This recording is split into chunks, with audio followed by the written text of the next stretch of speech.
adik-adik semua, Assalamualaikum warahmatullahi wabarakatuh.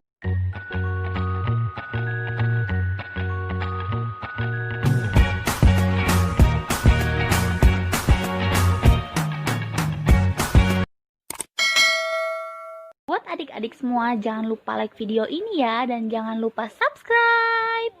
Bagaimana nih keadaan kalian? Semoga selalu dalam lindungan Allah ya. Semoga semuanya sehat-sehat selalu dan segera corona ini berlalu agar kita bisa sama-sama lagi belajar ke sekolah.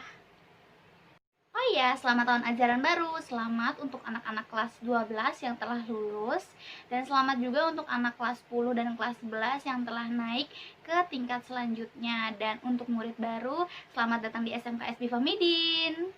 Hari ini saya akan mengajarkan tentang pelajaran pemrograman dasar bagi anak-anak kelas 10. Oke, kita langsung aja yuk simak pelajarannya. Mungkin bagi siswa-siswa kelas 10, pemrograman dasar menjadi mata pelajaran yang baru pertama kali didengar. Nah, perlu kalian ketahui, pemrograman dasar merupakan salah satu pelajaran kejuruan multimedia yang membahas mengenai program-program komputer. Siapa nih di sini yang suka main game? Nah, di pelajaran ini kalian bisa membuat game kalian sendiri loh. Pemrograman adalah proses yang mencakup penulisan, percobaan, perbaikan, dan pemeliharaan. Maksudnya di sini mengenai program komputer ya. Oke, saya beri contoh. Kalian tahu kan aplikasi antivirus Madaf? Itu merupakan salah satu produk program buatan Indonesia yang sangat banyak digunakan. Pastinya dalam sebuah pembuatan program aplikasi ada yang namanya proses. Nah, proses itu yang mencakup dari semua program yang akan kita buat. Perlu diingat ya, seseorang yang dapat membuat sebuah program atau aplikasi disebut seorang programmer.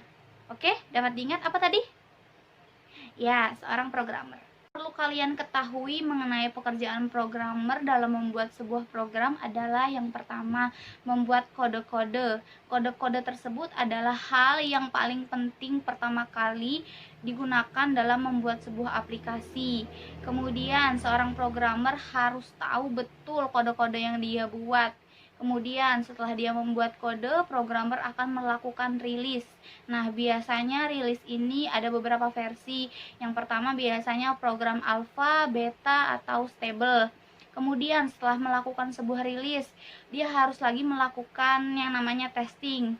Apabila dalam percobaan tadi ada kesalahan, seorang programmer harus langsung segera memperbaiki program yang dia buat, kemudian harus segera mengeditnya menjadi versi yang lebih baru.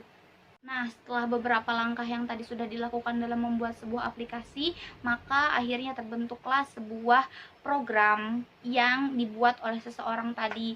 Tapi program tersebut tidak hanya sekedar dibuat, tapi harus dilakukan yang namanya pemeliharaan atau yang namanya pengecekan secara berkala agar apabila terjadi sebuah kerusakan, programmer atau pembuat aplikasi tadi langsung dapat memperbaikinya agar pengguna-pengguna dapat menggunakannya dengan baik. Pasti dari kalian semua berpikir kan, mengapa sih Bu kita harus belajar tentang pemrograman dasar?